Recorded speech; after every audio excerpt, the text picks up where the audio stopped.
it was hard. I don't think we saw, though, what we're seeing now in as many homeless people and children who are homeless. Everybody took care of everybody else. If you lived in a neighborhood and the neighbors knew what was going on and somebody helped you, it was it's so different.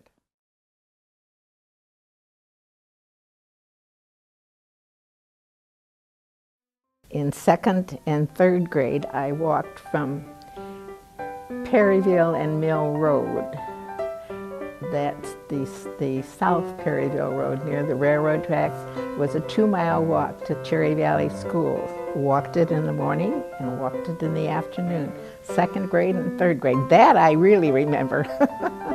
And then we moved into town, and my dad worked at different places. So then I ended up going to numerous schools in Rockford. In high school, we could walk from Corey's sweet shop, from there to where I lived on Harrison Avenue on 11th Street. After a football game, you'd walk from Bayer Stadium up to Corey's and stand in line with a whole bunch of kids. The line was maybe a block long to get in and get something to eat. And then you'd walk home. And the same way if you skated at the Ing, after skating was over at 10, then from 10 till 12, they had a man play the organ, and you could dance. And if you missed the midnight bus, that was a long walk. But you never were alone. Kids were always together.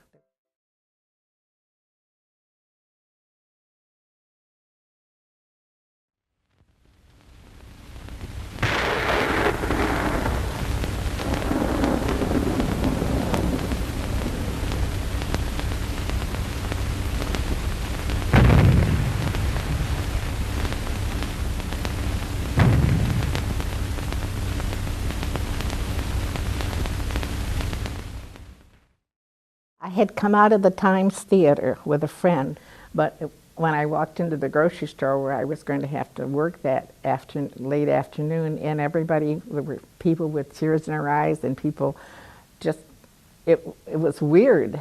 And that's how I found out that war had been declared December 7th.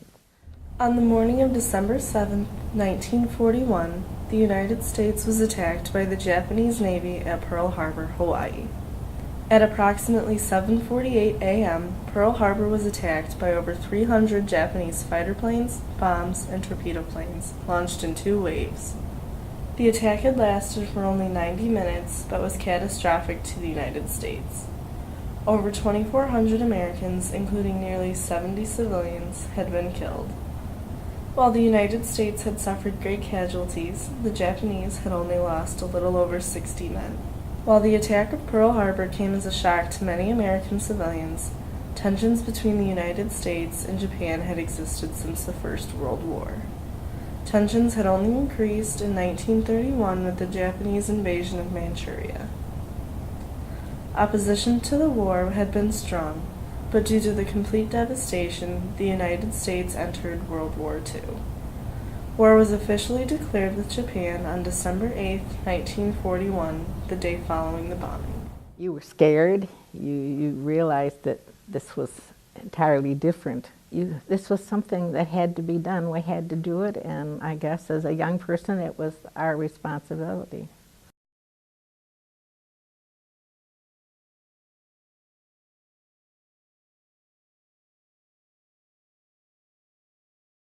I met him in high school. I was dating his friend. And I met him I first met him as my sophomore year in high school. And he was a year ahead of me. We started dating then, he graduated in '43, and all during that time he would pick me up and take me home and that, but nothing was said Yeah. I remember in the car one time when he was taking me home, and his buddy was riding in the front, another buddy riding in the front seat, and he said, should I ask to the senior prom? And I thought, should I tell him? And I thought, no, I won't say anything. Consequently, I didn't go to the senior prom with him, but we started dating right after that. I remember when I got my engagement ring. He was home on leave, and I suspected I was going to get one, but his mother and father had the two of us out, along with his cousin and his cousin's wife. And every once in a while, somebody would disappear and go in with my mother-in-law or in with Gail, and then they'd come out to where I was sitting in the living room. So I kind of suspected something was going on. And when I was taken home that night, then he gave me my ring. But I was a little upset because everybody else had seen it before I got to see the ring. But no, he was just, it's just one of those things. You just didn't, I guess you lived for the, I guess probably at that time, young people lived for the moment. I kind of chuckled when we did get married. We were married in Casper, Wyoming, and that meant that I would have to go out there. Well, my mother was going with me, and my mother-in-law had to go because my husband was only 20, and out there he couldn't get married till he was 21 in Wyoming, but I could get married at 18. I always said to him, I didn't need permission to marry you.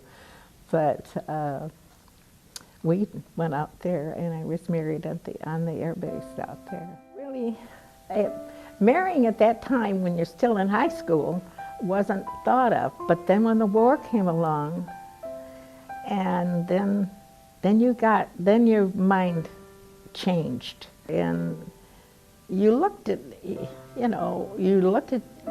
the person that you cared about and loved, and I think you thought, I'm going to take a chance at a life, whatever it turns out to be, with the person that I want to be with as long as I can. The toughest times probably were when we got married, and we were married in March, and he was shifted to McCook, Nebraska, which is a little one-horse little town with an air base there, and there was more people at the air base than there was in the town. And in McCook, Nebraska, 3 of us girls got in that town about 2:30 in the afternoon and went right to the hotel, which was one hotel, and asked for rooms. And whoever was at the desk, I remember, started to laugh, and we said, what was so funny? And he said, we don't have any rooms, we're just packed. And we're there, and you traveled light when you were moving from one base to another. And we said, what can we do? And he said, I don't know. Well, I had done enough traveling, even at 18, to know that if there was a Chamber of Commerce, and unfortunately in that little hotel also was the Chamber of Commerce. And I said, let's go in and see if they know anything about rooms. And we walked in, and there was a man at the desk, and I told him our situation. And he said, there isn't a room available in this town that I know of now. But he said, would you 3 stay in a room together? Yeah, anything, a room, afternoon. He picked up the telephone and called his wife and said, honey, I'm bringing 3 girls home for supper, and they're going to stay with us till we can get them rooms. Can you imagine your mother getting a phone call from your father saying, I'm bringing 3 girls home? We stayed. It took him, I think we were there. It took one of the girls left after the first night, and then there was 2 of us left, and then I think the third night, we had 2 nights, and beginning of the third would have been the third night, there was 2 rooms emptied out of the hotel. But it was such a small town, but it was a wonderful town. Coming from McCook, Nebraska, which, as I said, was a little town. All they went through with trains and an air base. And I was headed then to Topeka, Kansas, and got onto a Greyhound bus that took us to Kansas City, and then we had to get on a train in Kansas to go to Topeka. Walked into and I'd been in train depots, as I told you, when I was 10 years old. Walked into that train depot, and I kind of compare it to looking at the Super Bowl the other Sunday with all the people standing in lines, and it was two of us. And of course, we didn't have any tickets. They said, you know, you go to such and such and stand in line, because there was no, everybody, whoever gets on gets on. Well, they sold as many tickets. And all of a sudden, out of the nowhere came my husband's pilot, which was, my husband at that time was 21 and his pilot was 23. He was a teacher. And he said, "Come on, girls." And we said, "Well, we don't want to lose our place in line." He said, "Don't worry about it."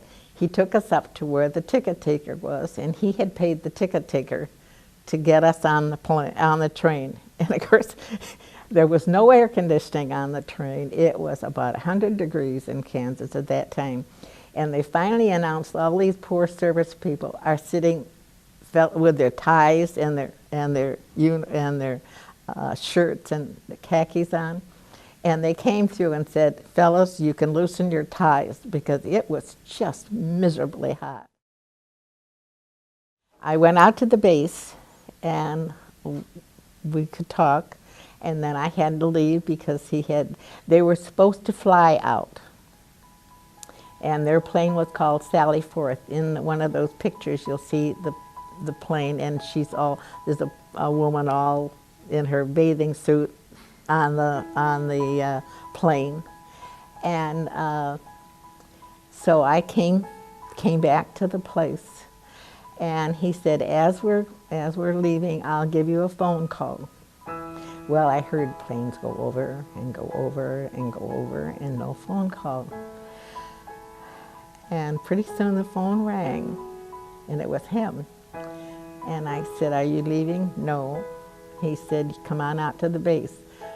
The tail gunner, one of the gunners, had gone home when a couple days before they knew they were going to leave, had gone home. He lived in Decatur, Illinois, and couldn't get back. So that meant that they couldn't fly there. Otherwise, they would have flown their plane over to England. But fortunately for us, I guess, the plane did fly over to England on another cruise, with another crew, and that plane went down over in England during the time that my husband was there. So I guess that, if you want to call it providence.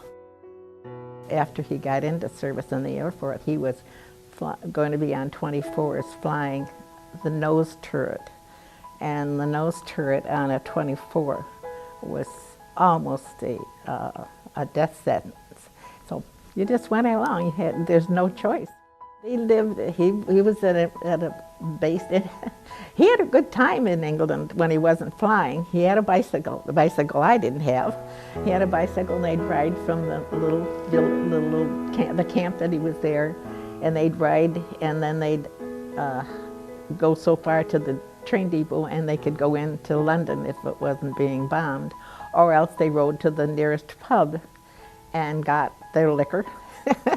And the pub finally decided that the fellows could not come in there because the beer was rationed kind of over in England, and the fellows, the workers didn't get out of work, and my husband and a bunch of the fellows would get in there about 3 or 4 in the afternoon if they weren't flying, and by that time there wasn't much left for the residents. There was no TV, so when you went to the movies, you also got the newsreels on the movies, or in the movie theater. No, there was a little, maybe you'll find a little article that said there was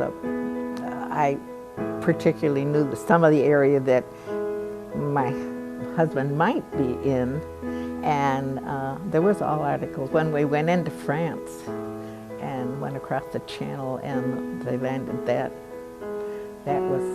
was really a bad time for our troops. I'm sure his mother was as worried as I was, but we just didn't talk about it, you know. And she didn't call me. I would see her all the time, and neither one of us said, haven't heard, you know. It was something you didn't say. I don't know whether I was too young to be that scared or just didn't want to face that possibility, because at the time we were getting all kinds of reports of what was going on. He got over there just in time when we invaded France, when our troops came across the English Channel, and it went on to D-Day there. And so you just took it day by day. If you didn't, you would be in real trouble. In fact, my husband said that at one time the bombing, the boys were moving so fast forward when they really got in there and moved ahead, that there was a time when we probably had bombed our own troops. He would tell, you know, how many hundred, 1,000, whatever it was, load that they were carrying, and whether they were successful, and where they went. And that corresponded with a report that came after he got back from overseas, exactly, that his dates and everything were exactly the same. They were delivering gas to the Patton's troops and running gas runs, and they were probably as dangerous, if not more dangerous, than some of the bombing missions that they were over Germany. I hadn't heard from Gail for about a week or so, and the mailman came to the door and rang the doorbell. And he said, "Here, I got some mail for you." And I said, "Okay." He said, "There's a letter there. You better look at it right away." And I realized it was a letter from my husband. And so I opened it up, and he said, "How is he?" And I said, "Oh, he's fine." I said, he's at a Red Cross camp for a break." He said, "Okay," and he left. And I suddenly realized that that mailman knew that I hadn't had mail from my husband for a couple weeks. And when that letter came through, he didn't budge until I had opened that letter and he knew that everything was okay. You couldn't communicate like the young people can communicate now. All of his letters, his pilot got to read. Every letter he sent me had to be checked. My letters didn't be, so we always kind of kidded that the pilot knew what was going on with his crew members and their families before the wives did, you know. And he saved every letter that I wrote him, and of course every letter that I got from him I saved. It was quite a stack. He brought him back with his back when he came back by boat, and and we saved him for years.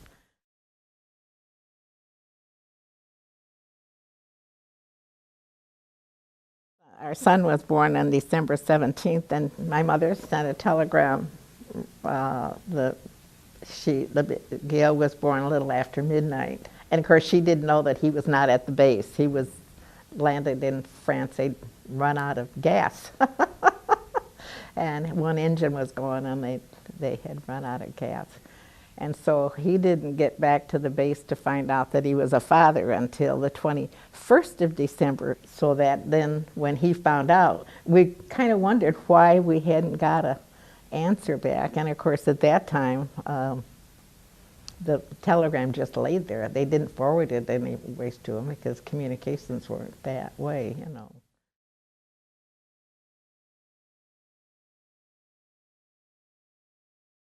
In 1945, we had a polio epidemic in Rockford. And we had been here in July. The war was over in August, Japan, and they said, "You can go home."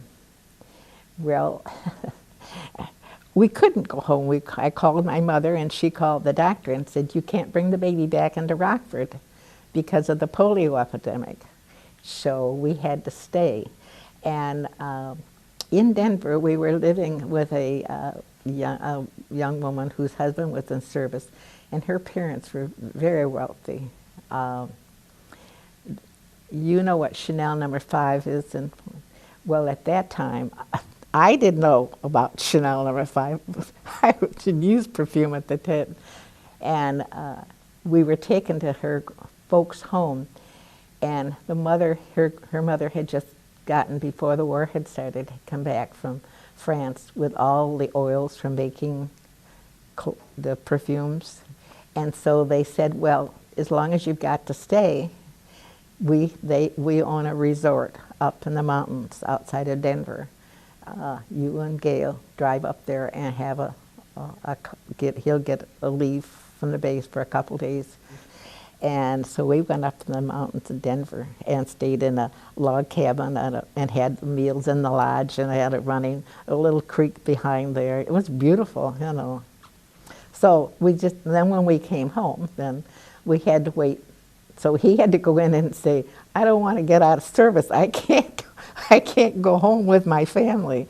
And they gave us an extended, and then he came back and was discharged from Fort Sheridan, I think. The first day that he was home, he came home and we picked him up, and it was in the afternoon. So the next morning, Gail Jr., only wasn't a junior, I was getting ready to give him a bath, and he had been a preemie, and we had to be very careful at that time. We had to wear masks around him because he was still, when he came home from the hospital, he was still just 5 pounds. And I said, come on in, I'm going to give the baby a bath. And he said, no, I'm going to give my son a bath. And I remember, I think, well, you don't have, yes, I'll take care of that, I'll learn.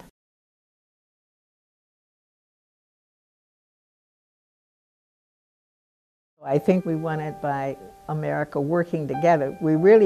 That's when the war effort showed as much, because we really had our ships, we'd lost so many cruisers and battleships in Pearl Harbor. We had to get people. That's when Rosie the Riveter came in, that's when women went to work. And that war we won by American ingenuity. You realize that something had to happen. It had to stop someplace.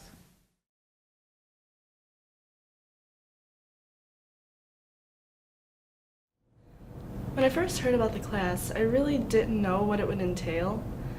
All I remember is being excited about being a part of it. You know, I went to the gala in May, and I really saw what the students had put together, and I thought it was amazing, and I knew that was something that I wanted to do. And so that I'm happy that I got chosen to be a part of this program. It has definitely changed my life in ways that I don't think I can explain quite yet. When I first started, you know, I started watching Gloria's interview, and you know, I just watched the interview. I didn't really absorb anything. You know, the more I watched it, the more I understood, the more I could relate to what she was talking about. And then when I got to the point where we were starting to cut up the documentary and start placing it together, I could recite the entire thing by heart. And then after a few months of just watching and cutting and listening to her, I finally got to meet her at the breakfast in October. It was honestly amazing to listen to her talk about more stories about when she was young and about the war and her relationship with her husband and her kids. And instead of just making a documentary about a person, I got to create her story.